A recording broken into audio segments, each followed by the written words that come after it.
For December the 6th, 2024, we talk about S.T.A.L.K.E.R 2, Heart of Chernobyl, Fear the Spotlight, The Legend of Zelda, Echoes of Wisdom, and much.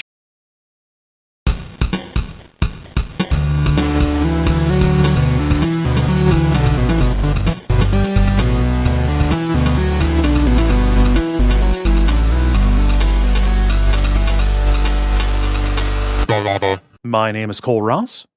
I'm Dennis Furia. I'm Moxie. I'm Ben Merkel. And you are listening to The Level. It's a podcast for people who love video games. Back from a week off, and here on the day that Duckstream begins. If you're listening to this, the day that it comes out, this Friday, that begins at 9 p.m. Eastern tonight. Go to Duckfeed.tv/Duckstream to watch 48 hours of us streaming to raise money for the Transactive Gender Project. It's a good cause. And if you're hearing it this weekend, there's still time. We're going through till 9 p.m. Eastern on Sunday. It's going to be fun. You should PodMax and listen to this episode while watching the stream. Yeah. Stereo split it. So one ear is one and then the other ear is the other. Yes. Yeah. Yes. Yeah, we actually hide secret messages that you can only hear if you do that. Right. There's resonances and stuff.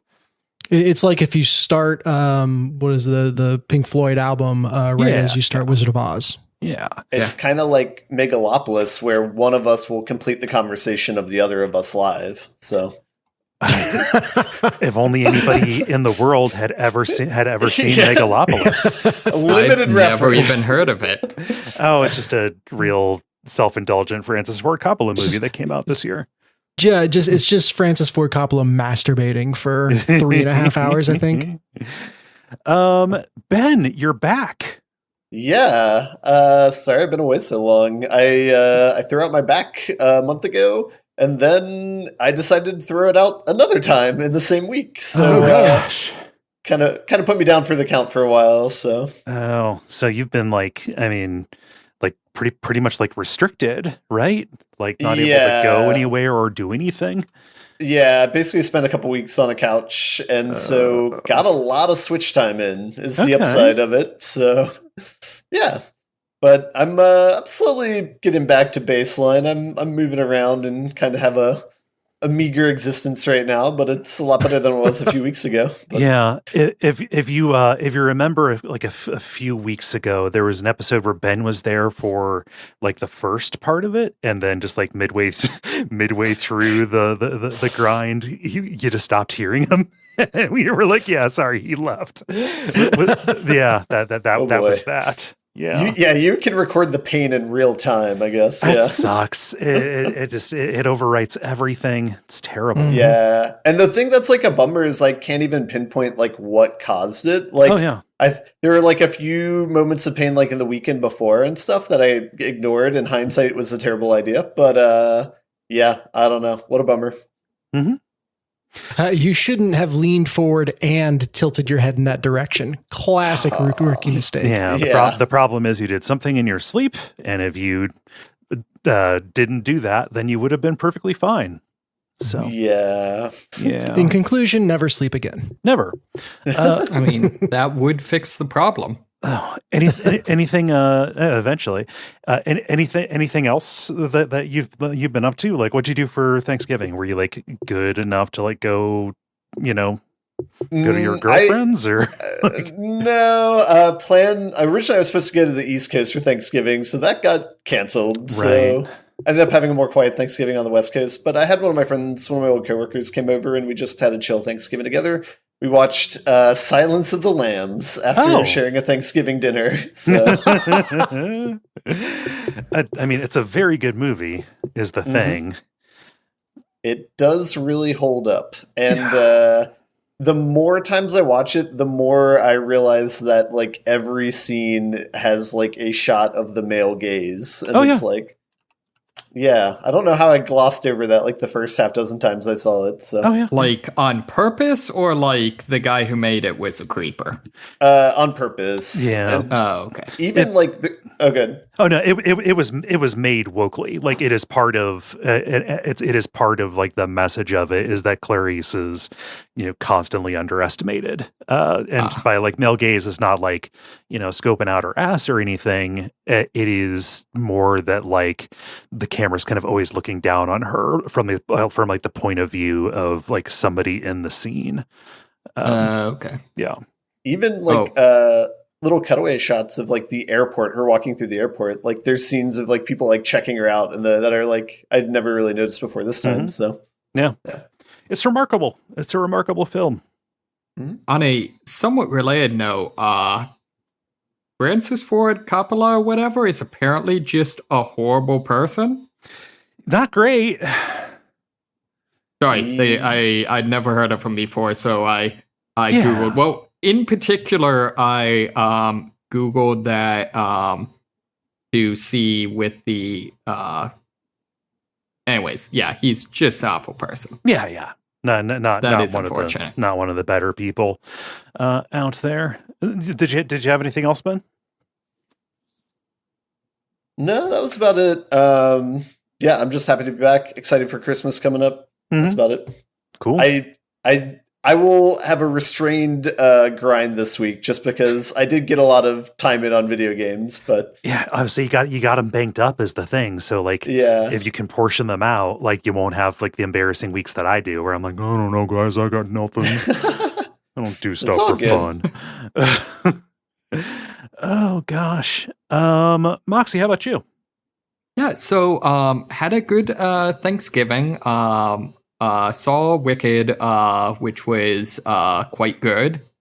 Highly recommend. However, the movie I really recommend is Red One. Is in fact delightful.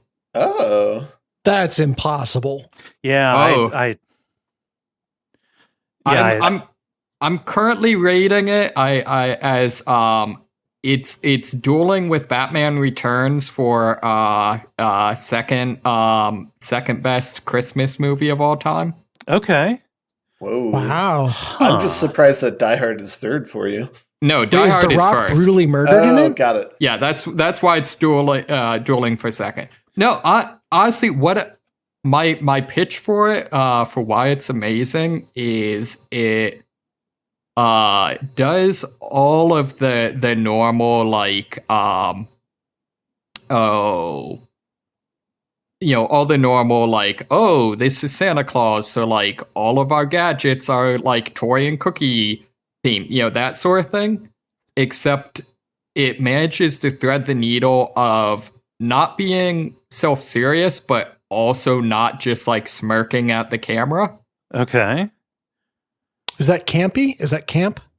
I would say it manages mostly not to be campy somehow. Like it's just a pretty decent action movie. Huh. Also, like anything that The Rock is in is going to be amazing. Okay. And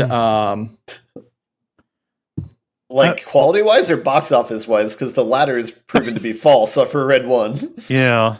Oh no, quality wise. Also, Chris Evans is amazing at being an asshole and doesn't get to be an asshole enough in enough movies. It's the you found that out with Knives Out, right? Yeah. Yeah. And so Scott this Pilgrim. Yeah, exactly. So this is one where he kind of gets to be an asshole, and it's pretty great. But yeah, I don't know. That's maybe this is going to be my hot take of the night, but okay. I really loved it. I'm glad you I'm glad that you found something to enjoy with it. Yeah. I don't have any other questions about Red One. Sorry. Oh no. I mean, yeah. They say the name of the movie title in the movie, right? God, and that's Santa's code name, I think. It's his like security name. It's riffing off of like Air Force One type thing. Yeah, it's the Is it president. Like a origin story where like at some point they're like, we're gonna have to use code names. You're going to be dun dun dun. It's basically just The Rock is his security guard, and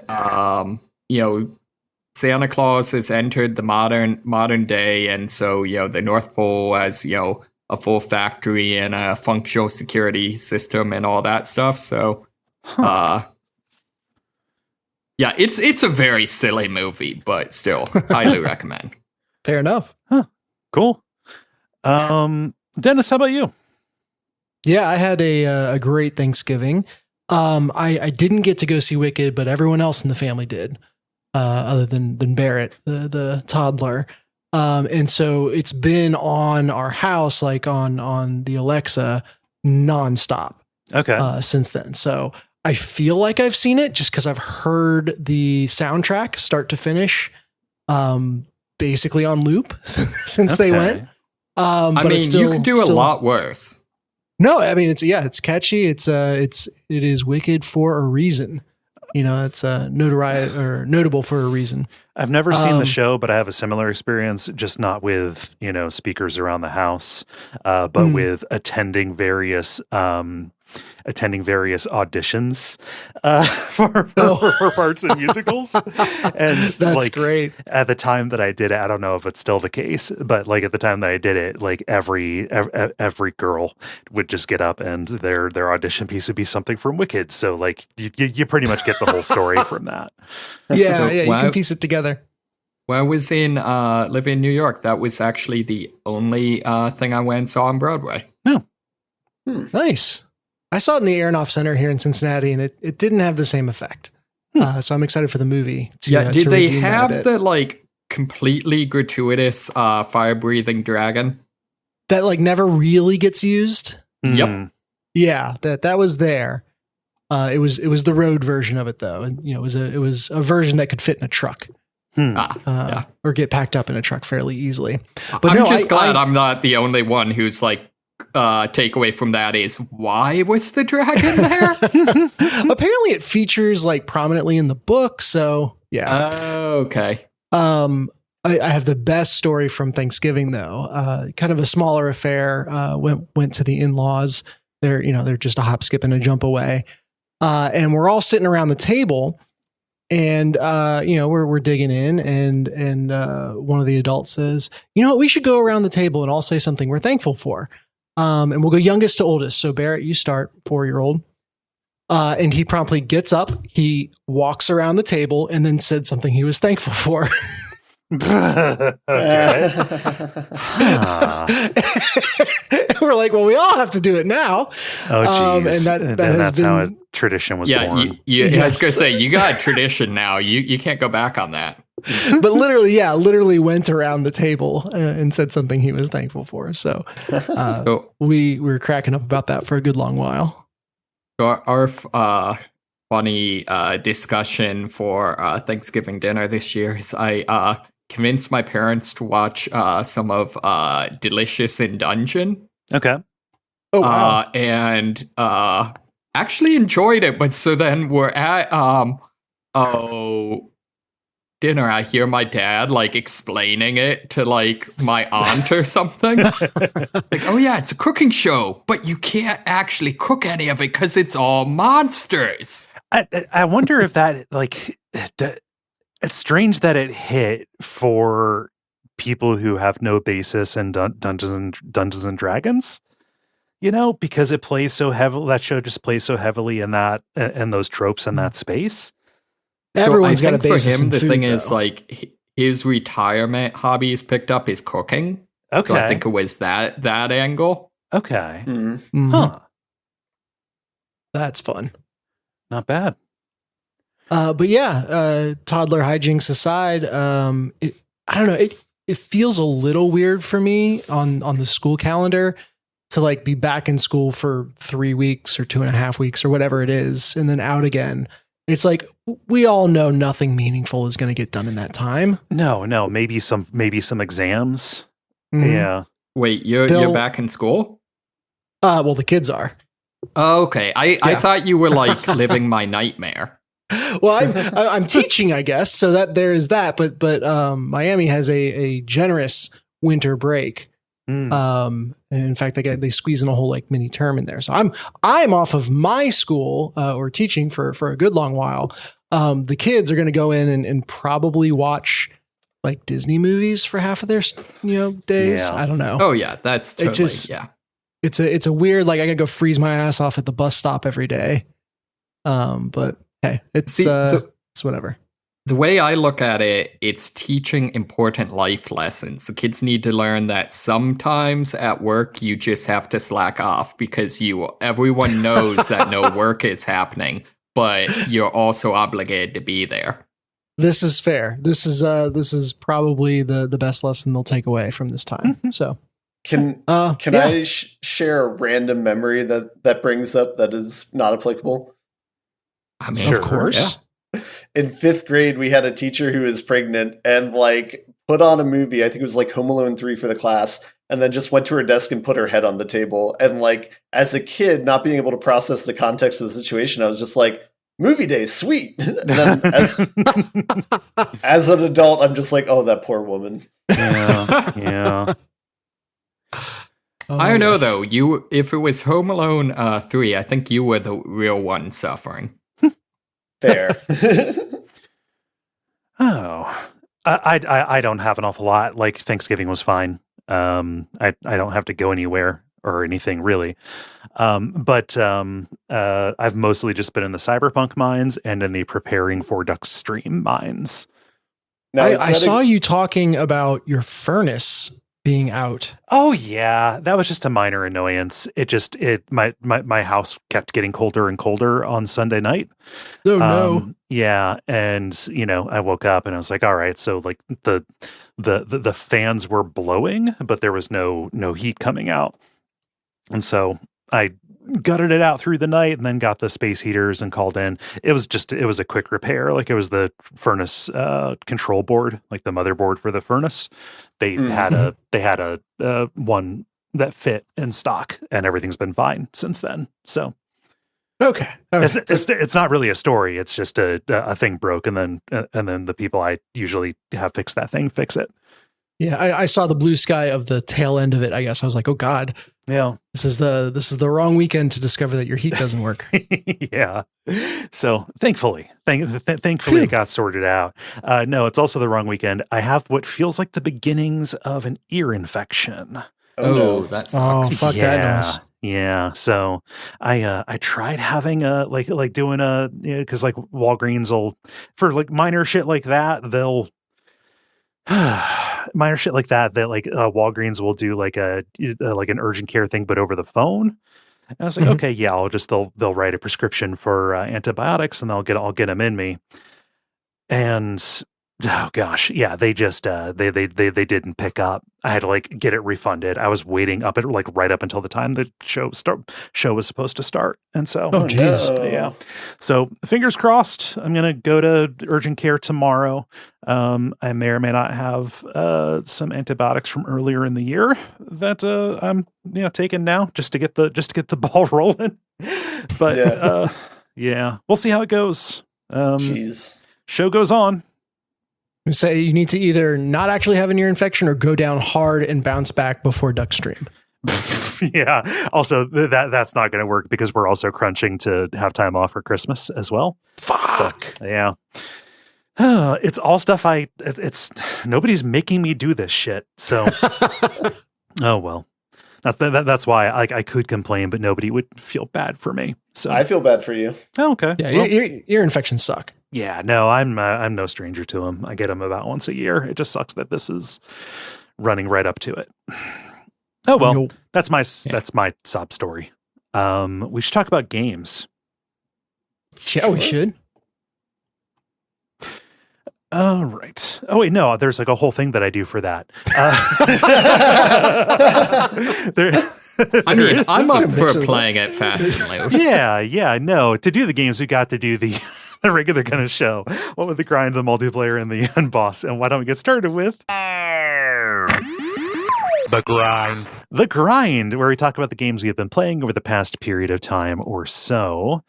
Normally I go to the person who has been away the longest. However, I want to start with the new thing here. Yeah. The newest. Fair. Yeah. So, I know that Moxie and Dennis, both of you have been playing S.T.A.L.K.E.R 2. Yes. Yeah. Yeah. Playing Stalker, what's- the second one, not Stalker as well. Right. Yeah. Stalker 2. also as well. It's also not the second Stalker. There were other sequels. This is Stalker 2 Shadow of Chernobyl, I think. And Yeah. they also So this is the fourth Stalker game. Gotcha. and they also patched it, so it's really like a 4.2. I mean, they've been patching it very frequently because I guess it was a little bit of a mess at launch, and like the A-Life system or whatever it is still isn't fully implemented. Oh yeah, A-Life is questionably in existence. Right. It is, yeah. I mean, with Stalker, I feel like the jank is part of the experience, though. I mean, to a certain amount of, like, I heard about like progress loss stuff. Well, yeah, So- that is no good. Time travel. My It's issue time is travel. there's a difference between the jank being like, oh, the AI is doing something crazy, and the jank being like, oh, the AI isn't doing anything. Yes, fair enough. We should probably lay the groundwork for what this is for anyone that hasn't been paying attention, though. Yeah, go ahead. So this is like I almost can't say it without the final part. This is an open world survival, and my being wants to say crafting game because those two get smashed together so often. But it's set, in Chernobyl or near Chernobyl. There's been a second accident that made things very weird, and so there's anomalies that all start kicking up. Just spooky things like whirlwinds where there shouldn't be, or bubbling pits of acid that move around and that sort of thing. It's a dangerous place that you can go and find these artifacts that are very powerful, that can make your fortune, but you also have to like survive long enough to find and sell them. So that's kind of We the should setting. also say there's also still radiation there. Like, it's still regular Chernobyl. It's just all the stuff that sucks about Chernobyl, plus mutants and anomalies. The worst and- of both worlds. And like, soldiers and mercenaries and scavengers just ready to, sick their dogs on you and rip Yeah. your throat out and stuff. Yeah. Yeah, but Yeah. that's kind of just the Soviet Union. I mean, I don't know. I don't know that I would go that far. I just, there's a lot working against you. There's a reason it's called an Yeah. exclusion zone.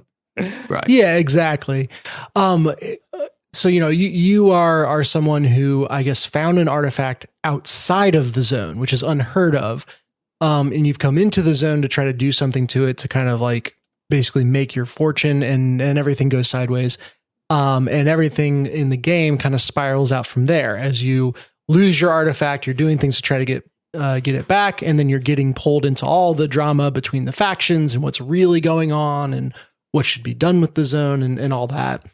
Not a ton that is like new to the world in terms of how the FPS plays. However, I would say I have been playing Stalker 2 primarily as a geocaching game, Okay. more so than anything Mhm. else. The idea is that there's all the stalkers, these loners in the zone that are just there to make a profit. Mercenaries doesn't have the same ring. And it's very clear actually- throughout the game that, go ahead. It's actually a acronym. Oh, really?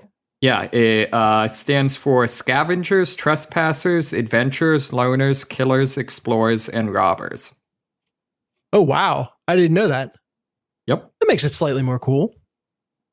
But I anyway. mean, it's kind of the whole, Iron Man thing. I guess someone really wanted the acronym to be Stalker.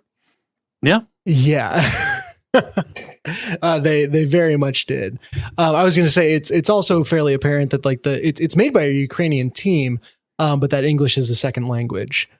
Trust me, the localization in this is miles better than the previous ones. Given the Oh, wow. development conditions, it's remarkable that there's anything functioning here. Yeah. Yeah. Absolutely. Actually, in retrospect,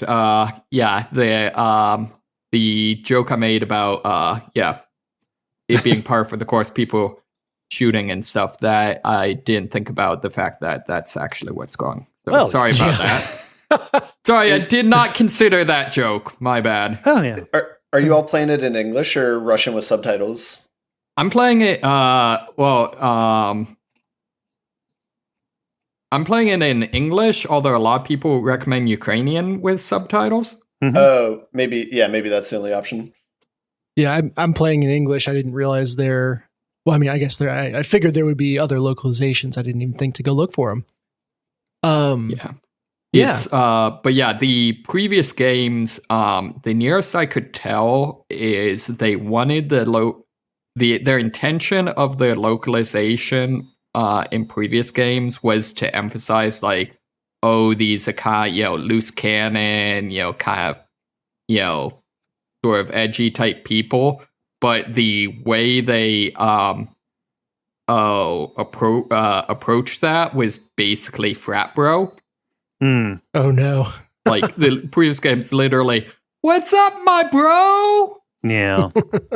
This one's a little more toned down. Yes, this from one's that. yeah, a little better. But there's just little idiosyncrasies like there's psychic stuff going on, and so there's like psi blockers and psi zombies and all this stuff.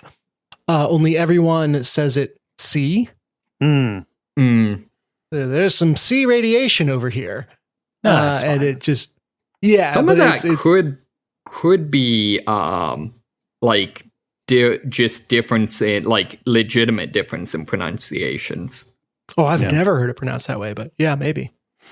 I want to hear more about the game. Yeah, right in. Yeah. Geocaching game was the original thought that got us on that tangent. Basically, so these stalkers, I know, I mean, this is talking about it.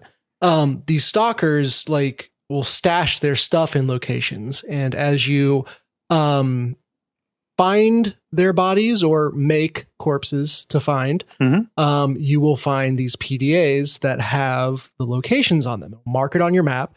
And that takes you to like a point of interest or somewhere that you wouldn't normally go in the course of the missions. And then there's always some, trick to it. It's under something, it's over something. You gotta, crawl through a cave to get there. You gotta fight through this to get there, all that stuff. But for me, that is the core loop of what's fun about S.T.A.L.K.E.R is like just wandering around this vast open world. And happening upon these places and being like, all right, where the fuck is that backpack? I know there's one around here somewhere, and exploring it until you find it. And on the rare occasion that you find one of these stashes without already having the coordinates, you feel like a genius. You're like, I bet I could get up there. That would be a good place to hide a backpack. And sure enough, it is. And you're like, I knew it. Ha ha. I am the best stalker. So that's, I wouldn't have expected that going in. There's lots of gunplay. There's a whole, story going on. You've got to, interact with all these factions, etc. But I am having the most fun just traipsing around the world, finding other people's stashes. Yeah, I mean, I enjoy that. Like, so when you say it's like if it's anything like the previous one, like, oh, it puts it on your map. It's not the exact location. Oh no. Yeah. Some of them, they do give you like hints, which are actually often the more interesting ones because the hints will be in the form of like, what does the PDA say? So like I just got one where it's someone complaining that, his team like, hid the stash. It's like, they know I'm afraid of heights, those assholes. Yeah. And it's like, that's your hint for like, yeah, you're gonna have to do some climbing. It's like, it's the, capturing a little bit of the cool thing about Morrowind, which is there was no map and all directions were given in that form, basically. Right, exactly. So it was like about actual like wayfinding and observation, which is something I, greatly appreciate about that game, and got a little bit of an echo of that in S.T.A.L.K.E.R. Yeah, and they definitely understood that's part of what made the original S.T.A.L.K.E.R special, and doubled down on it here. Have you done any artifact hunting? Not really. Like, so if you're in an area that's particularly heavy with anomalies, chances are that there's an artifact in there somewhere. And so you can get out a little device that kind of points you towards it. Rather that your original one just blinks faster the closer you get. The next one that you can upgrade to has like a directional element to it. and you can pull an artifact out of that. Whenever I stumble on it, I will fish the artifact out.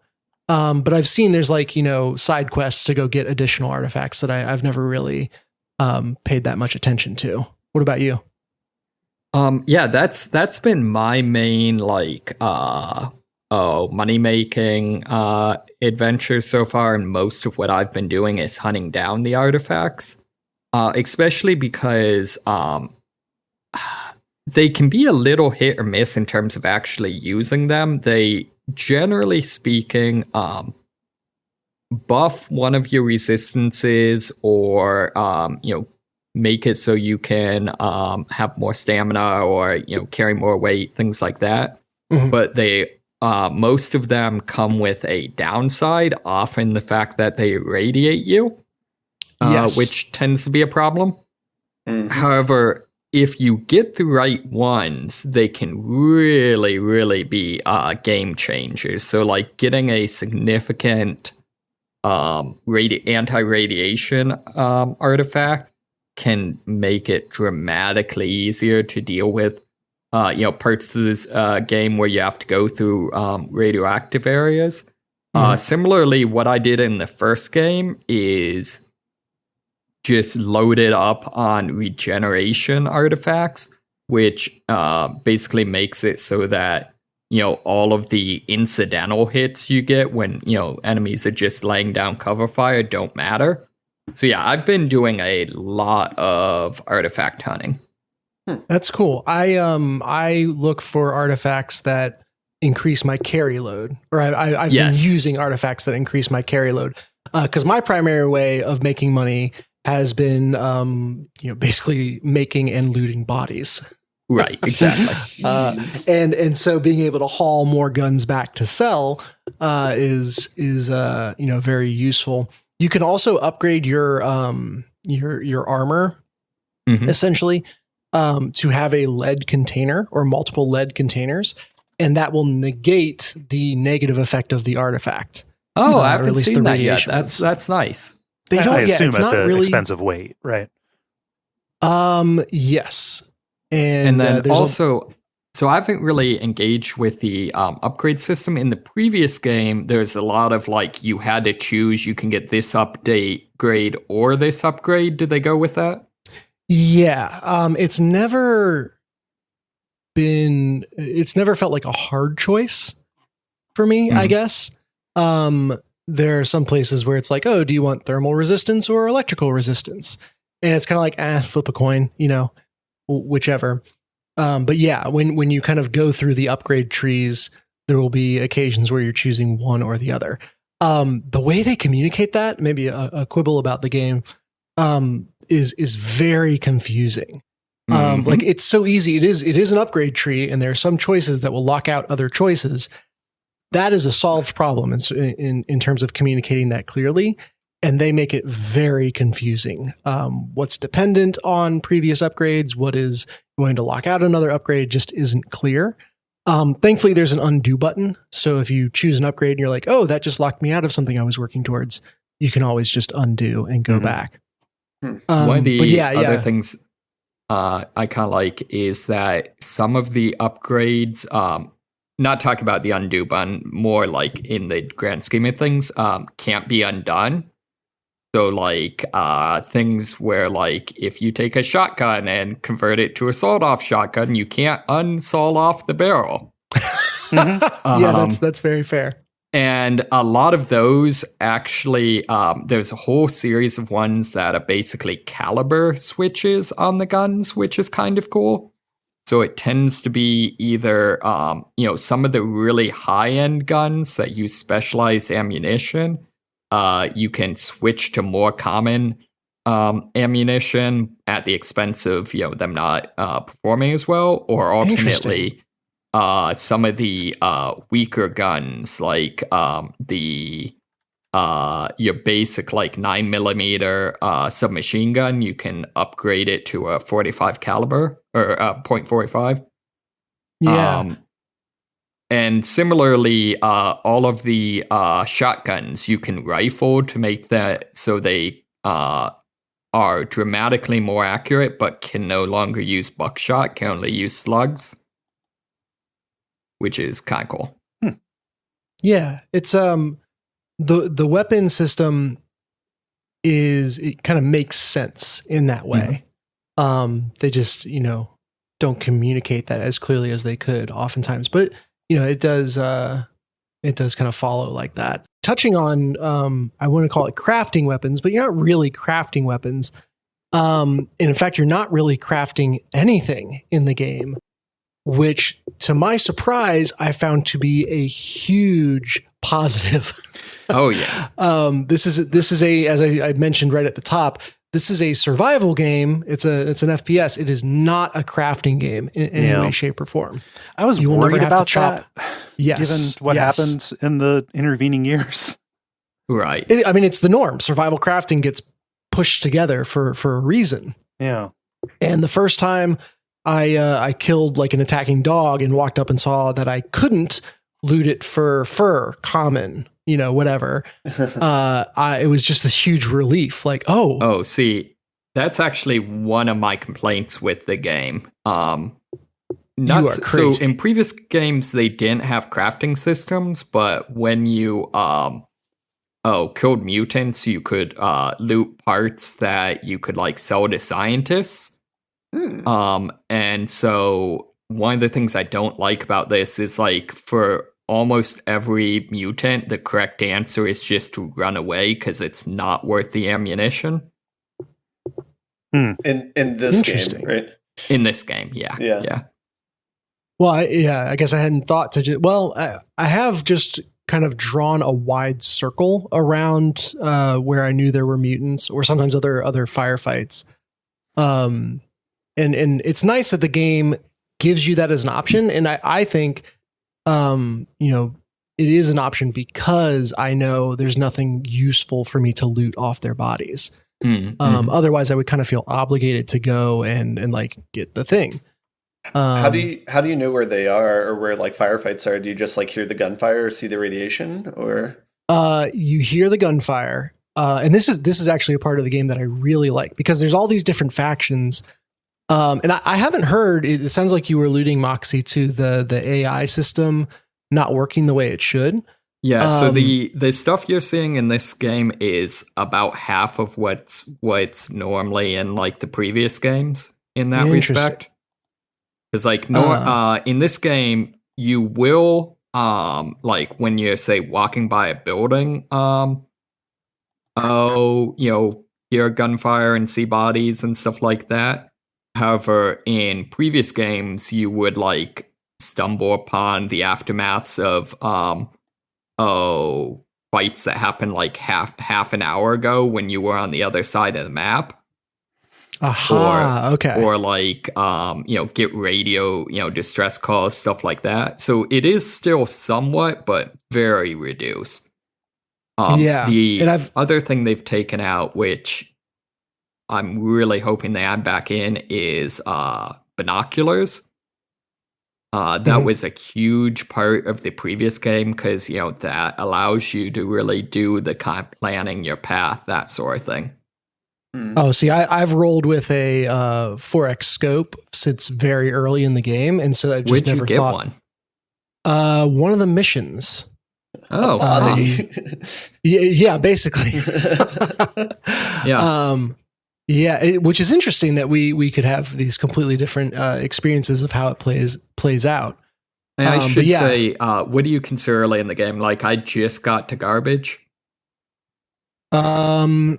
Where is this? I think this was in the lesser zone still. Oh, okay, interesting. Yeah. Okay, I'll have to go back and fill out some of that stuff. Well, it's also very possible that the person I chose to help, you chose to take out. Oh, yeah, because it's very much set up as like you show up and you have to decide on the fly. And there's a couple places in the game like this where you have to decide on the fly, like, all right, which side am I shooting at? Like, yeah, or do I just let them have it out? Wasn't the monolith guy, right? No, not that guy. Okay. This was oh God, you would think I would remember his name because it's on the rifle that I use. It starts with a V. He's in His debt name's to someone. Safety. Oh, okay. I know what mission. Yeah, I know. I do have to say, I love the weird naming convention they have for a lot of the guys, where a bunch of them are like some sort of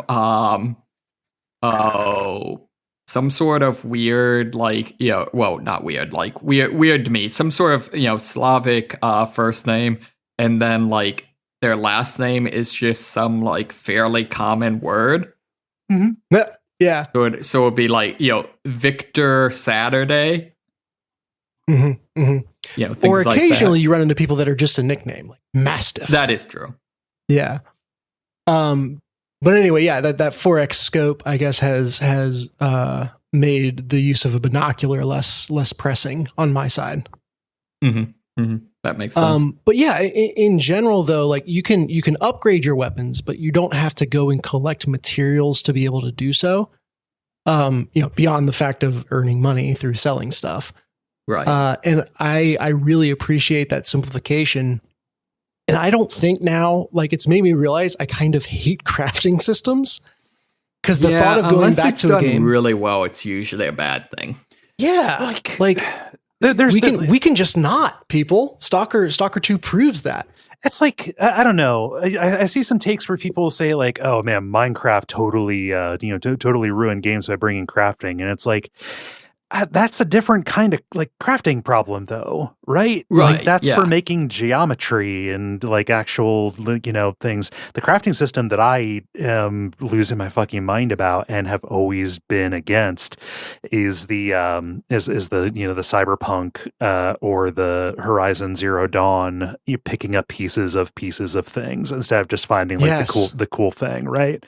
For marginal increases, just to kind of give you a dopamine hit of just picking up a bunch of shit that doesn't amount to anything. I do like the like Horizon Zero Dawn, the like crafting for ammunition types, where it's just like just find some shit and just do a thing, and the crafting's done, and we're not gonna screw with you. Yeah, that sort of crafting I don't mind. It's a real thin end of a long wedge that ultimately leads to games getting cluttered and shitty. Go ahead, Ben. Mm-hmm. Oh yeah, I was gonna say I feel like The Last of Us is like the gold standard, where it's just like simple enough that you can interact with, and then leave it alone, and then not have to deal with it. Yeah, exactly. Where it's just like you're making resource choices. Plus, yeah. Kind of. I'm. Oh, sorry. Go ahead. Oh no, I was just gonna say the game's kind of part of that, and they were explicit about this in previous games, that part of the like in-game lore reason for that is just it's too hard to bring like raw materials and like heavy equipment and that sort of thing into the zone to do crafting. That's why the only way to get anything repaired is to like go to one of the couple of enclaves there. Yeah, that makes sense. But yeah, I'm thinking of Valheim, looking at you and other games of that ilk. It's like, if you ever ask me again to collect 40 wood so I can craft 8 planks, so I can build 2 doohickeys, so I can upgrade 1 thingamajig, I'm going to scream. I will not. Like, I've seen the light. I don't have to do that anymore. Games don't need to inflict that on me. Yeah. 100%. It's not. Yeah, Stalker 2 has thrown that into sharp relief. None of it is conducive to making fun decisions, which is what you should be doing when you're playing a video game. Well, I want to jump to the defense of Valheim a little bit, where it's like you just change the server settings so that you collect like 100 wood per chop, and then you're like good to go. You're playing in creative mode. Yeah, one of the funny things about all this, though, is the Stalker games traditionally have been some of the most meaningful decisions in terms of resource management in any game I've played. Most notably, I actually wanted to ask you this. Are you going with NATO weapons or Warsaw Pact? In terms of weaponry, in terms of factions? So, like, generally in these games, because, NATO is standardized on ammunition, and ex-Soviet countries are standardized on different ammunition, usually at some point you decide like, I'm either going to use American weapons or Soviet weapons. That way, everything, I I follow. have the ammunition I need. It's funny, like I've had, even beyond that, like a much more personal relationship with my weapons. It feels weird to say. It's Skiff's pistol. So the main character that you're playing as is called Skiff. His pistol, it just like, it works. It doesn't break easily. It is everything I need in a pistol. As a silencer. I've stuck upgrades on it. I have not changed away from that base pistol. I don't think I've ever even equipped another pistol. And then I got a souped up AK-47 something with that 4X scope early on, and was like, this is amazing. Like, reach is an incredibly powerful tool in this game. The further away you can engage, the better. And so that is stuck around. And then I went through a couple shotguns and landed on one that I really liked. And so, I've got a shotgun, I've got the AK, and I've got my pistol. I carry basically armor piercing and regular rounds for each of those. And then everything else I just sell. So I couldn't tell you if they're American or Russian or what. But I've definitely kind of like honed in on, this is my loadout. And it would take like a huge power spike to get me to change. No, that's exactly what I'm talking about. Yeah, it's totally you specialize in, and become that type of thing. One feature I do like is this game. It's always been a thing, but this game is much more oriented towards armor piercing is important, like you said. So for me, the way that approaches is I carry shotgun slugs, because those have really good armor piercing properties. Which means you have to rifle your shotgun, right? You don't have to. It's more effective if you do. Oh, interesting. But shotgun is usually my go-to weapon in these games, because it's a thing where it's like to engage in a firefight with a rifle, with an assault rifle, you need like say 20 to 30 rounds.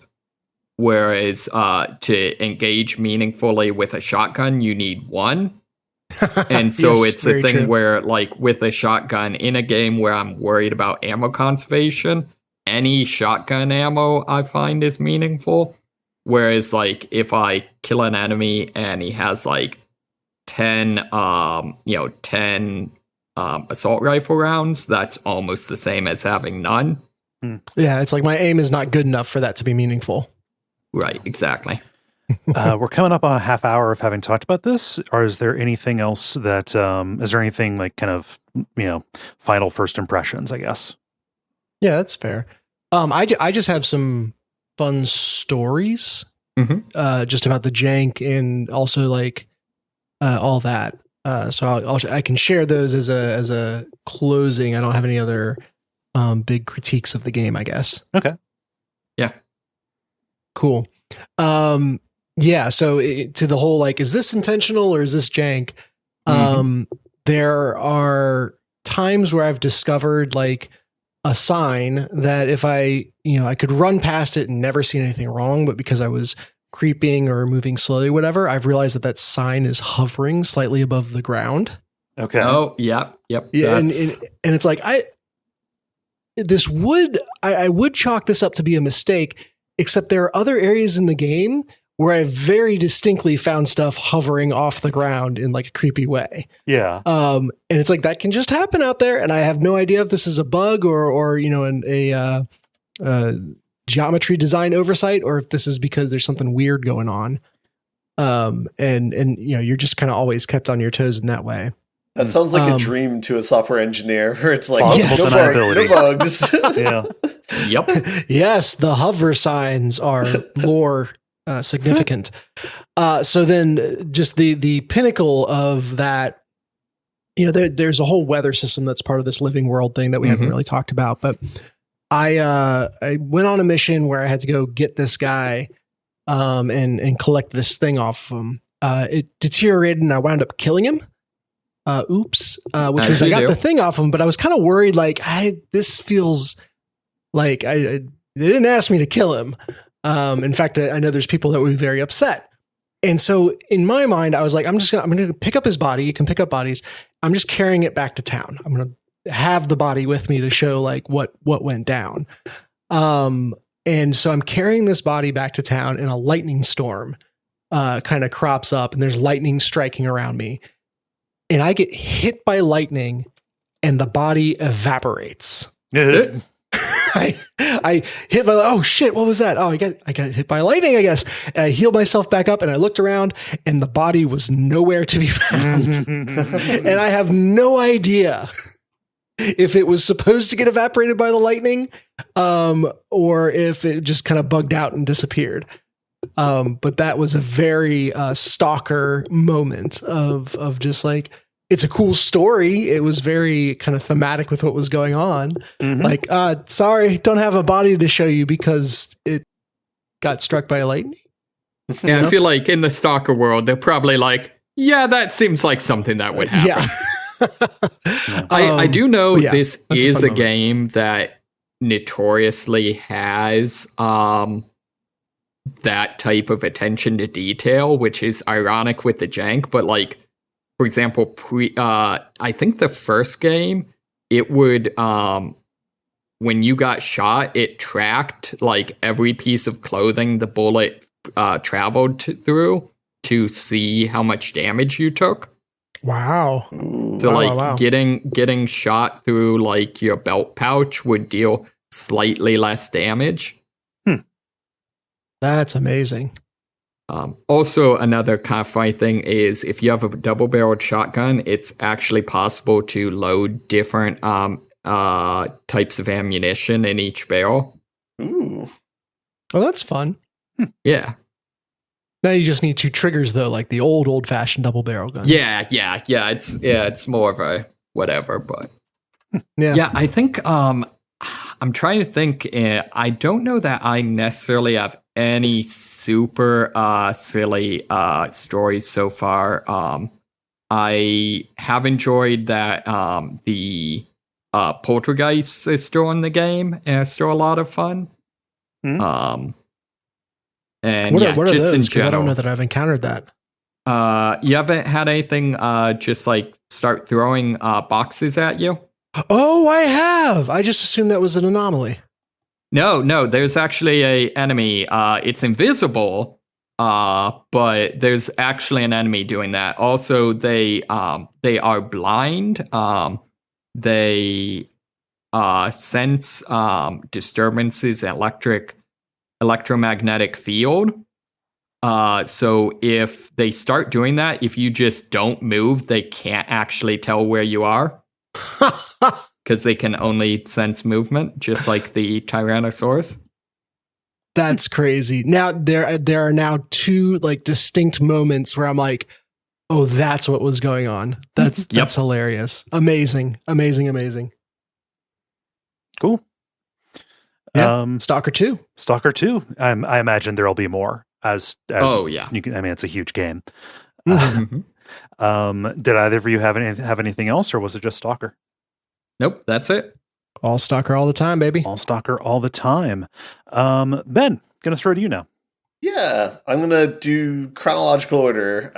So about a month ago, I played and beat The Legend of Zelda Echoes of Wisdom. Oh, nice. So, yeah, this is the new Zelda game that came out this year, back in September. I think I saw it at the PAX West, but I didn't play it then.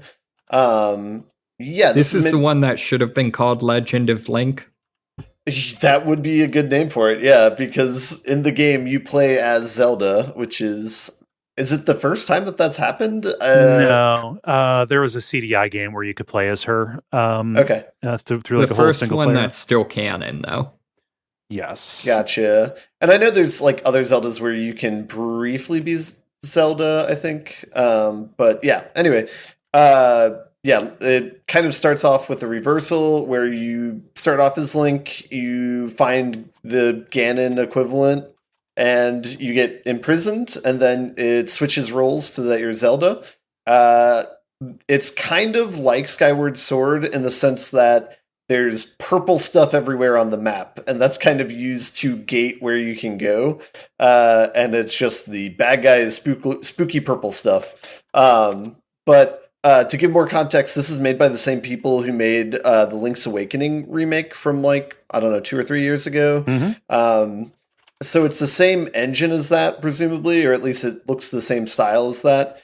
The main difference is that this is a whole new game now. So it's like an original game, it has original game mechanic, and it is a pretty straightforward Zelda game.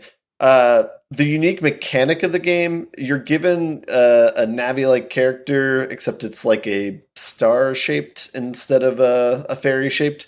And it's basically from this like parallel dimension sort of thing that you kind of sometimes go in and out of. But it gives you the ability to instantiate any, in quotation marks, item that you've come across in the game so far. And I put any in quotation marks because it's basically whatever items they allow you to copy. Right. And when you come across them, you press a button, and then you can now spawn those however you want to. So it has a crafting system. I mean, no, sorry, I'm just trolling. It's more just you can materialize chairs with which to wang somebody. Yeah. No, sorry, I was just riffing on our previous. To your point, you can build two beds on top of one another and craft a bunk bed. So kind of. Oh, okay. Yeah. Very early on, you get very rudimentary things like a box and a bed. The bed's probably the best designed item in the game, where it has a dual function where it's like a 2x1 object. And so you're limited how many objects you can spawn before they start despawning them in a FIFO order FIFO order. Anyway, so the bed being a 2x1, you can kind of make a stair steps out of those by stacking the beds on top of one another. And so that's used for early traversal in the game, where that's how you can kind of get around and climb around the environment, climb up on top of trees and stuff like that. And it goes from there. It kind of tapers up where enemies that you see, once you've defeated them, you can copy them and then spawn them yourselves. So the first time you encounter an enemy, it's sort of like a puzzle where it's like, okay, this is a bird. I haven't attacked anything in the air yet. Okay, but I do have a boomerang person. Maybe they can throw and hit that person in the air. Okay, they can. Like now I have a bird, and so now I'm going to spawn birds everywhere and attack from above. And that's the sort of thing. And they kind of mix it up where it's like, they'll start having creatures that will spawn fire or water or electricity. And so there's kind of like a Pokemon-esque table there where it's like, this can be this, but it loses to this, that sort of thing. And it's further complicated so you have like basically like not a hit point system, but like a spawn hit point system where it's like you might start off with like 3. And so if a bed costs 1, then you can spawn 3 beds before they start despawning. But, it's almost like how summoning animals works in D&D if you're like a druid. I'm going to take your word on that. I have not played as a druid yet. But yes. Yeah, so you can summon like 1 bear or like 600 squirrels.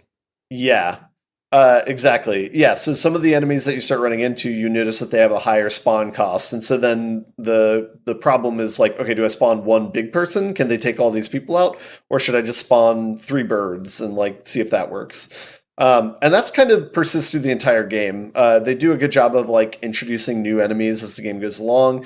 And so that constant question of like what the best one to spawn is always kind of going on in the back of your head. I think for a lot of people, it does kind of boil down to once you get a few OP characters, then it's like, okay, I'm always going to spawn one of these 3 or 4 things and be done with it.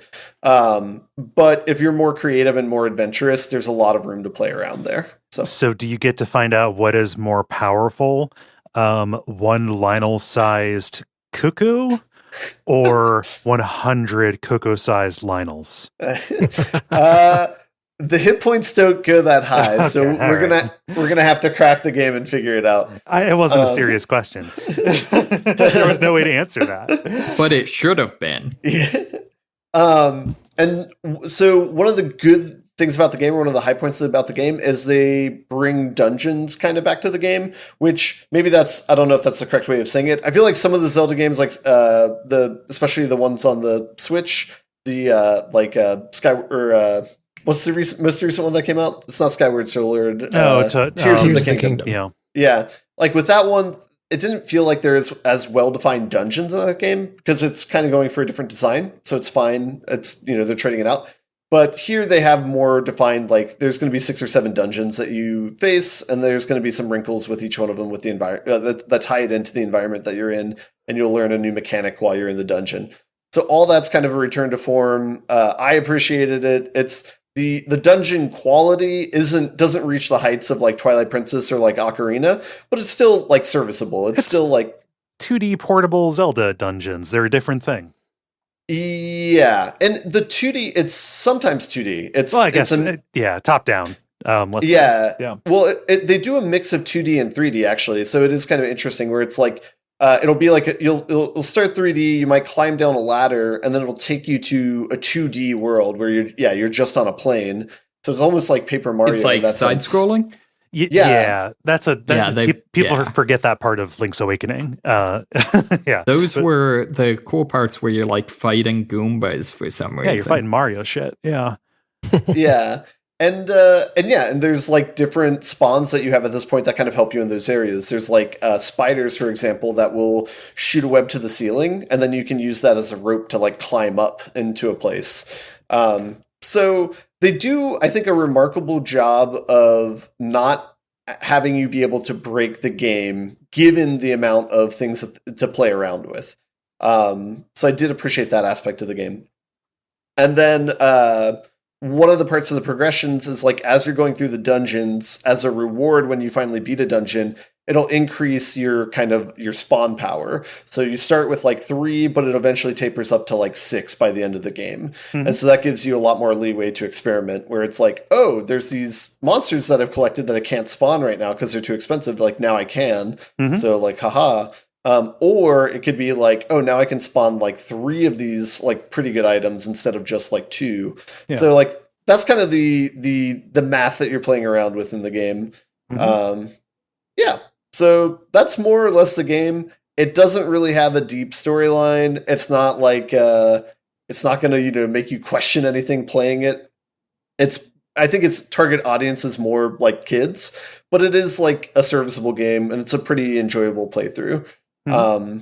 I would say it's like maybe 10 hours, maybe 10 to 15 hours. But yeah, I think that's most all that I have to say about it. Mm-hmm. Yeah, you all have any questions about it? No, I want to play it because I said that there would never be another kind of scaled back portable Zelda, and I was clearly wrong. And they announced it like the day after I recorded that episode. So stop the presses. That's a dangerous power you have. Yeah, the curse of prophecy. Yeah, I would definitely say it's worth your time, especially if you have like casual time to play games. Like, perfect for an airplane ride, that sort of thing. Yeah. I was gonna ask if there's a section where like you have to dress up in really butch clothes to get into an all guys area, but I think that was like an entire game previously. Yeah, maybe there's a chic DLC. Yeah, you're talking about the. Oh yeah, sorry. I was like, oh, so you're making a joke about doing the dressing up like the girl, get into Gerudo Town, and then that was the whole game. It was chic. Yes. Oh yeah, definitely was Epiphany. Yeah, having a slow day. Really worried about this ear infection that I feel getting worse. Oh no. Oh. Anyway, I'm just saying our trans mask people deserve that kind of epiphany as well. They do. Oh yeah, no, yeah, definitely. Chic was early inspiration. Nice. What else did you have? That's all I got for now. Oh yeah. You've got some banked up and all that. Yeah. For me, I've got one because, like I said, I'm in the cyberpunk minds. I have a game that I streamed this past weekend that is actually pretty good. It is called Fear the Spotlight. Mm-hmm. Okay, banger title. Yes. This is a horror game. It was put out. I need to see who made it. The developer name is not indicative of what this is. It's a Cozy Game Pals is what they're called. The game did not appear cozy. No. Like it's kind of a PS1, PS2 style aesthetic. It is a period piece, like I said, like 2011, and you are playing as a student, like a high school girl who is taking her friend to the library to do like a séance because she has kind of a crush on her. Brought a note, ready to confess things, and then the séance goes wrong. And they get sucked back 20 years into kind of a nightmare version of the school and like wrapped up in this kind of surreal haunting that has to do with this catastrophic fire that happened in the theater that killed a bunch of students.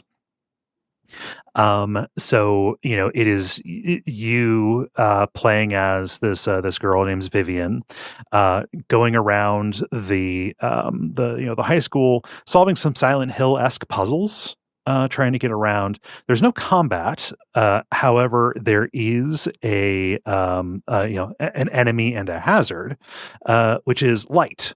So there's a monster that's like a big scary guy with a spotlight head, who is going around searching for you.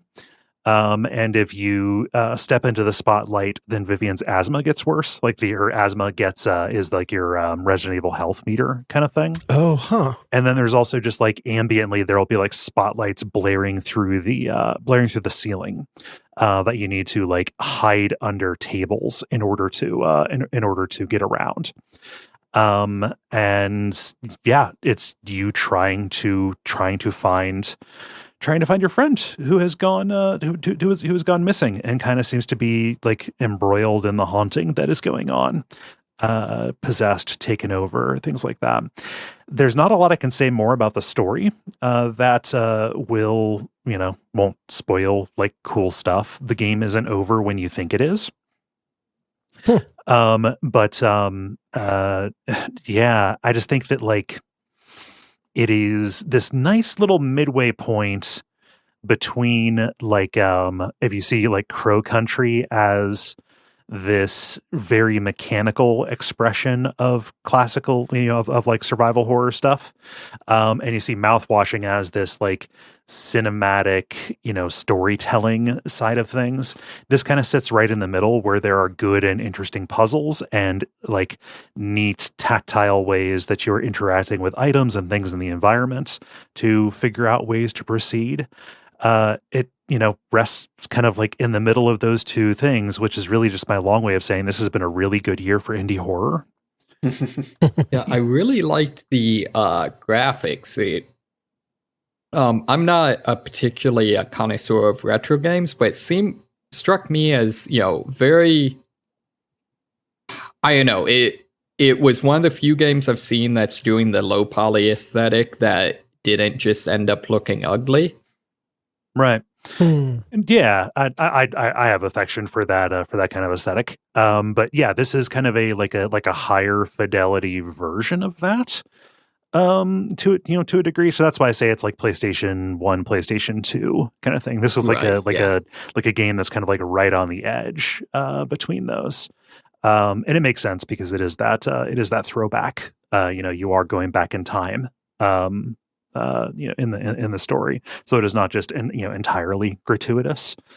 Does it change graphical style when you go back, or it's just always in that style? No, it's a big part of the story is set in this echo of the 90s, so it just cool. That is at least thematically appropriate to me.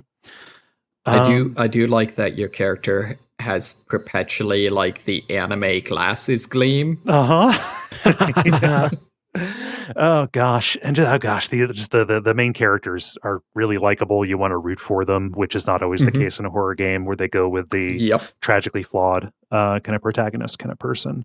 Some downsides on this. So like, it's kind of stealth based a little bit, and it's not always clear when the light will hurt you and when it won't, or when you're hiding under something and you go into first person view, it's not clear like where the threat is in direction or distance from you. So like there were times where like I really felt like I should have been in the clear to move and it just ended up not being. So that was a little bit of a bummer, but it was really the only drawback I had in what was otherwise like a by the time I got like halfway through, I was like, hey, yeah, this is pretty neat. But by the time I finished it, I was like, oh yeah, no, this is like one of the best horror games of 2024. Like this might be like in one of my like, I don't know, top, I don't know, maybe top 10. I would need to go take a look at like stuff that came out. Yeah. Elevated to extremely my jam status. Yeah, like I don't like this. I don't like this better than like Crow Country or Mouthwashing. I think that those are both kind of singularly excellent expressions of things that I love about horror games. But this, again, being something that is just really well done and makes unconventional choices with the story and presentation, and has fun puzzles in it, is a great way. I don't know. I think it's right up there for me. Cool. Nice. Yeah. I only saw a brief amount of it, but it reminded me of that Silent Hill, the like paper game that was free to play that came out a couple of years ago. You know what I'm talking about? Silent Hill paper game. It's like the one that was paper themed, where there's like paper everywhere on the walls and stuff. Oh, the message, the short message. Yes. Yeah. Was that the one made by like the Taiwanese studio? No, you're thinking of Devotion or Detention. I think Detention. Yeah. This is this like they farmed it out to some other sub company in order to make it. It was like a free PlayStation 5 game that was put out like when they made a bunch of announcements about about future Silent Hill projects. Yeah. Oh, that's kind of cool. Yeah. But like the searching for your friend and then the parts where you have to run away from certain things, that kind of like it struck a similar chord. Being concerned with high school stuff too. Yeah. Yeah. High school is the true monster. I mean, sure. So, I mean, I don't know that I have anything more to say about it. I recommend it. Also, this is like one of the first games that was put out under the Bloomhouse label. Oh yeah. So like there was like a big announcement at like the summer game show or whatever, that was like a combined spot for, hey, at Bloomhouse, this studio that distributes horror movies is breaking into video games, and this is going to this is the first of these. So I was very surprised that this fit in there. Yeah. It bodes well. Multiplayer. Now it is time for the multiplayer, where we ask you a question and you answer it. Dennis, what is the question that you ask the nice people? Yeah, I mean, some games need to come with warnings, and we're not talking about the ESRB type. So if you could put a custom warning label on any game, what game would you choose, and what would the warning be? Yeah. Let's get started here with Callum, who says, Bloodborne, warning, game will change genre and you will like it. Yeah, I mean, it's always horror. It's just, different. This game will change subgenre. We want it to be specific. When there's a warning, you want to be specific about what people are going to see, so they can prepare, right? Mm-hmm. Mm-hmm. Absolutely. Yeah. Along with their preparing to die. Yeah. Yes. Let's see. Ben, what does Case say? Case says the entirety of Tony Hawk series and the Skate series, warning, you will start looking for trick lines in real life. And then a response to this is by, I think, Derek. I'm not sure if I'm pronouncing that correctly. Mm-hmm. Says this, but for the witness in circles. Can confirm. Yeah, I know, Dennis, I had that with parkour and Assassin's Creed. Mm-hmm. Oh, absolutely. Yeah. That was before they knew to paint little yellow stripes on everything you could climb. I mean, like after I played The Witness, I lost a weekend to trying to solve a waffle. There's a But did you subreddit. succeed? There's a subreddit called like Witness IRL, and it's just pictures of like the environment that has like things that line up just perfectly. Yeah. Moxie, what does Austin say? Austin says, Mass Effect Trilogy. You may learn you are attracted to other species, and you will be okay with it. You're just going to have to be okay with it. Self-discovery is fine. Self-discovery is good. Monster fuckers of the world. Can't be a title. That has come up on so many shows recently. I don't know. Wait, which part? This is important. Not the can't be a title thing, but just monster fucker stuff, specifically real itch hours because of the Dream Guardian and what happens with that, and just trying to understand. Dennis, what does Lindsay say? Lindsay says the Dark Souls trilogy. You are definitely the bad guy here. Not the worst guy, but not a great guy. It's I don't care, but it's not good behavior.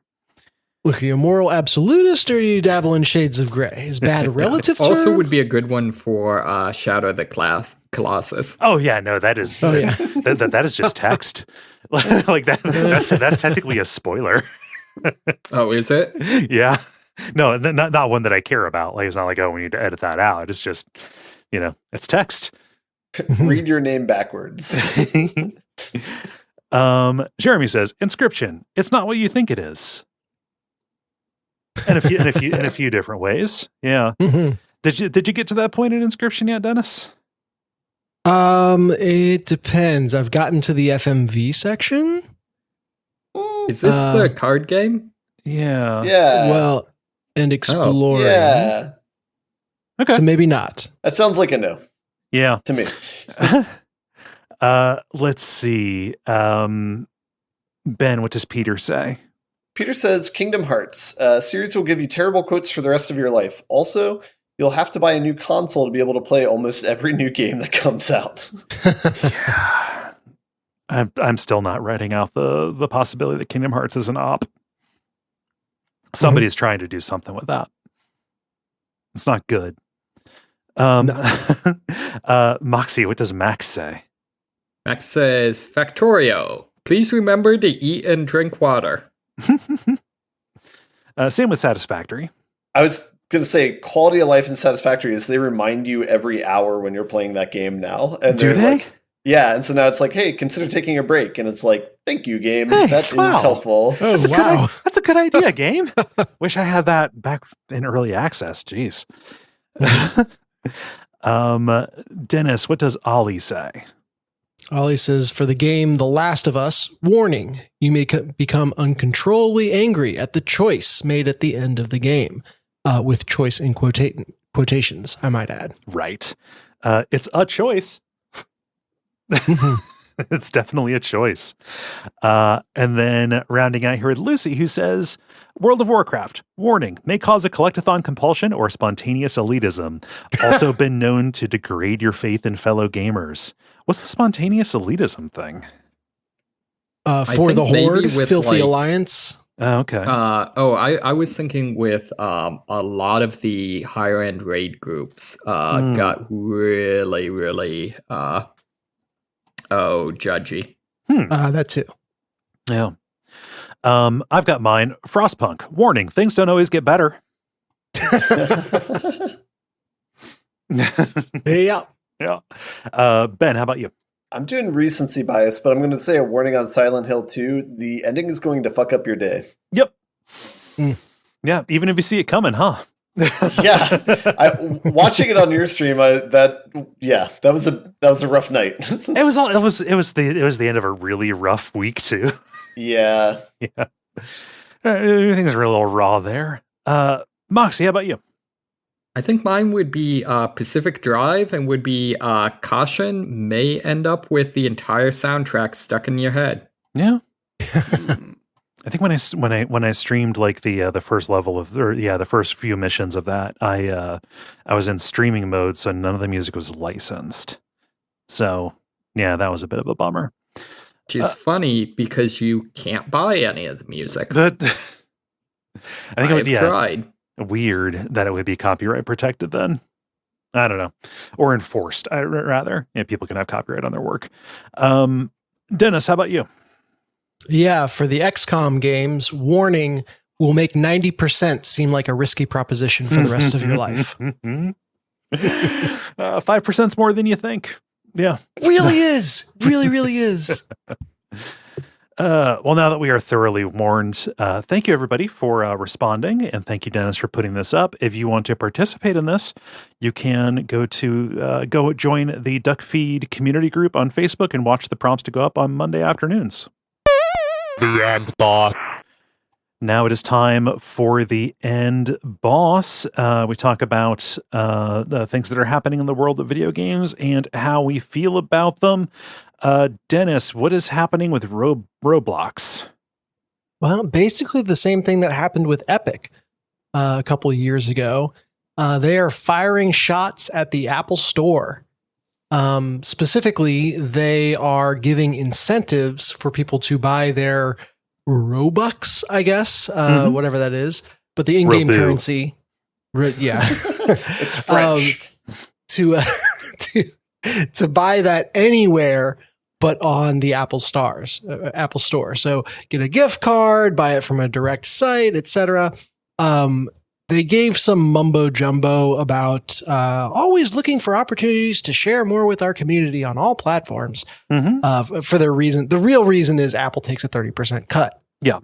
And people hate that and can't get around it because Apple for the longest time required that you have your price on the Apple Store match your price anywhere else. A couple of years ago, Epic said F that and actually turned it into a big PR campaign against Apple. I mean, also like legal campaign, like there are like rulings about it. You know, it's basically, see, there used to be this thing called antitrust.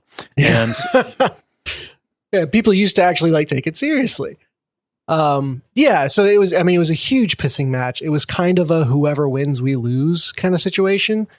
But it did wind up saying officially that, Apple cannot, force someone to not sell their product elsewhere, at different prices, to which Apple said, well, then you can't be on our store, and kicked, Epic off, specifically Fortnite off. And it's been gone to this day. Although I think there were overtures that maybe Apple would be open to having it again, but the two companies do not like each other. They're going to be mandated to allow like alternate kind of like store ecosystems in there, and really like Roblox is that. It is. Yeah. So it's it is like Fortnite is trying to be a platform with every imaginable game on it, just in their own, controlled walled garden. And so what we've got is a walled garden within a walled garden within a walled garden, et cetera, as all these platforms stack up on each other. This is Roblox firing shots across Apple's bow, kind of like Epic did. I don't know if this will cause a dam to break and it will become common practice to kind of start spurning the Apple Store. But certainly, if you're going to buy any nieces or nephews or yourself, I'm not going to judge, Robux over the holidays, get them not on the Apple Store. Yeah, don't get them like an Apple gift card and say like, oh, you can use this for Robux. No. Yeah, other more efficient ways to do it. Yeah, I don't know. I think I think 30% is way too high for a platform owner to take. It's the, oh man, you are nerd sniping me in a very specific way right now. It's all based on the on the retailer cuts that are standard, for physical locations, and 30% is attractive compared to that, but absolutely nonsensical when you're selling a digital product. Right. Blah, blah, blah, blah, blah. This might show up in lectures that I do. Yeah. But 30% is fucking outrageous, but also not uncommon. If your game on Steam sells less than $10 million, Steam will take 30% of it. It's only after you get more money that they take less of it. It's the opposite, I think. Is it? They take 15%, at least the last I checked, 15% as long as you're under $1 million. There might be a middle ground between $1 million and 10 million where you're at 30%. This stuff's always changing. I don't think platform lock-in should be a thing. No, it is insane for, again, you're selling ones and zeros, but yes, whatever. Moxie, what's this about 3D printing your video game characters? Yeah, so this is kind of an interesting story. Someone has posted a guide to how to 3D print almost any video game character as long as the game does not have very strict anti-cheat protections. Okay. The reason for the anti-cheat thing is the way it basically works is you use a tool that Intel makes for profiling games, which basically intercepts the data going to your GPU. And you can use that to basically extract the model from the game, the polygons. Mm-hmm. And then the guide then explains how to bring those polygons into Blender and clean them up so that there's something that you can 3D print. Yeah. And when you say guide, this is there's you can do it for pretty much anything, but this is I did a control print on this just to see. Mm-hmm. It's like 100-page guide. It is super complicated. Holy moly. Yeah. Yeah, a lot of it, from what I've seen, is the challenge is first you have to the Intel tool is just capturing raw. Here are the polygons that are being rendered to your screen. So it's a thing where vertexes of the mesh. Yeah. Right, and it's a thing where it's okay, so you want to find the least interesting corner of the game that has no other characters in it, that sort of thing. So all you're getting is your character. Huh. And then it's just things in order to save performance, the game developers will take a lot of shortcuts with their models, and so you have to go fill those in so that they're actually physical, solid objects in Blender. Mm-hmm. So yeah, it's a whole thing. It's probably more interesting to look into how he did it. Yeah, but maybe someone wants to actually try. Yeah, this is on it's on a blog called stuff.tamius.net. Mm-hmm. Ridiculous this process. Yep. Not bad ridiculous, but you want to hear about something that is bad ridiculous. Hey Ben, what the fuck is Blizzard doing? Yeah, Blizzard's gonna be Blizzard. This is something that I didn't really know about until this week. This story came out, but recently Blizzard requested for Warcraft 1 and 2 to be taken off of GOG, to be delisted, because they've released upgraded versions of it, or remasters of the game. Yeah. So they kind of don't want to eat their own lunch sort of thing, but also is kind of a not cool move, but I guess I see where they're coming from. But the interesting part of this is GOG has basically a forever support program for games like this.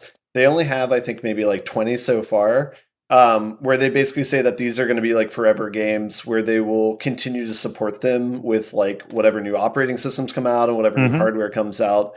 And so this is one of the first times where a game on that list is no longer available for sale. And so it's kind of testing that program, but they have made an announcement saying hey, we're still going to support this. It's just not going to be on sale on the store. Yeah. And for now they have a $2 sale on it. So that it's it's $13, I guess, to buy 1 and 2 right now. To, I guess, incentivize people to buy it while they can before it's gone. Mm-hmm. But yeah. GOG's big thing is that you will be able to play the game without connecting to the internet in any way, shape, or Yeah, form. it's DRM free, Yeah. which is good. So it's not just that, like, the shitty thing about this is not just that Blizzard is asking for this to delist, as you know, so they don't like cannibalize the sales of their remaster or whatever. Like the something that is insult to injury is that remaster is one of the most hideous looking things I've ever seen. Yeah. Yeah, it looks like bad AI art. It looks like very, very poor, kind of like gonky like drawovers of the, you know, sprites that, yeah, they're like low resolution sprites or whatever, but let's just say it's not a Diablo 2 resurrected, it's more of a I don't know. GTA remastered. Yeah, where it's like yeah. a program Yeah. made this game. Yes. You could at least pretend like you weren't phoning it in. Right. And so, like, here, let's take the actual, like, the kind of miracle that somebody got these games running on modern systems at all. Let's take that away from everybody and make it so you have to buy the new, buy our new shittier version. It sucks. Not very sensical. No, not at all. And I've got one. This is like a minor thing, but people are going to either be excited or not excited by this, or they will feel indifferent to it. Those are the options. All three of them. So, FromSoft, we know a little bit more about what's in the development pool for FromSoft post Elden Ring and post Shadow of the Erd Tree, and something that they have told us is that I think they're working on several projects right now. I think I saw the number 10 there, at least in one story. None of them is Elden Ring 2. They're working on several games in several different genres. Some of the job postings that were up really imply that they've got another Armored Core in them.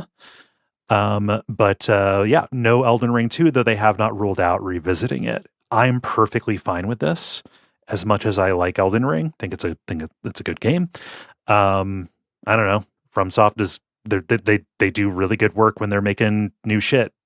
Well, and didn't we get Elden Ring 2? It was called Shadow of the Erd Tree. 1.5 kind of thing. It's not fully the size of Elden Ring. It's definitely a full size game, but not like not exactly the size of the base game like you would expect it to be.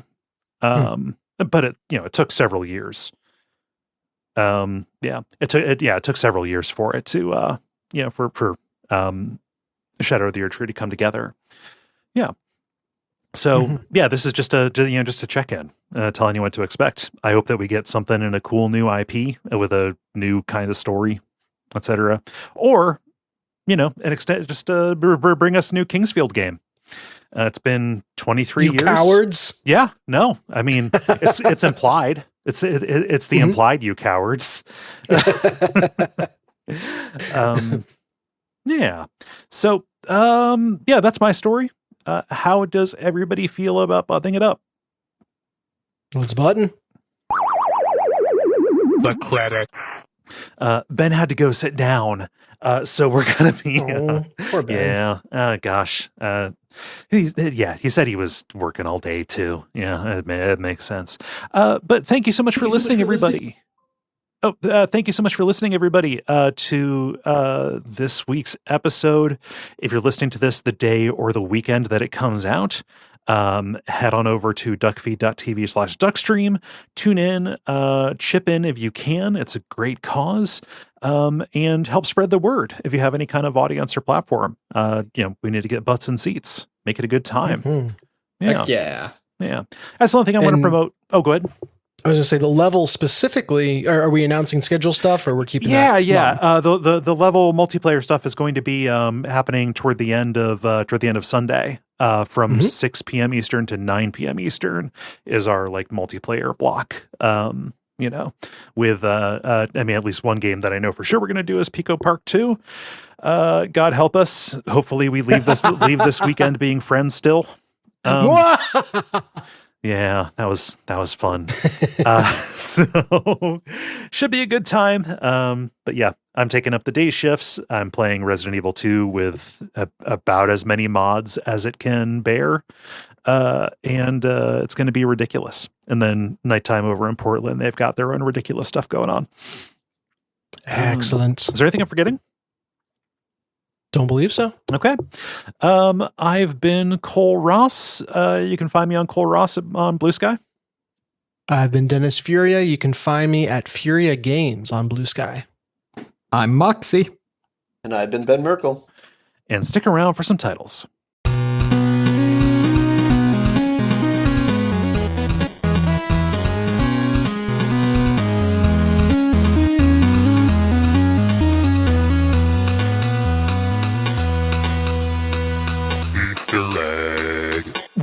So okay, Ben, with nobody else talking, so we don't get the echo. Do you have any titles to share with us? Oh, my bad. Yeah, sorry about that. I changed out so I could hear. The two titles I have are Devotion or Detention, or Robux or Robo, but spelled with an abundance of vowels. Okay. Maybe some BEAUX. umlauts for good measure. Okay. And the first one, Devotion or Detention. Okay. Let's see, Dennis, what do you have? We've got two. I have the Ganon equivalent. Okay. And then I have Trying to Solve a Waffle. Okay. Moxie, what you got? Moxie? Sorry, I was muted. I had two. I had Elevated to Extremely My Jam, Okay. and I had Monster Fuckers of the World. Monster Fuckers of the World. I had one that I was going to write down, but I didn't get the document open in time. So here we are. Fair enough. Yeah.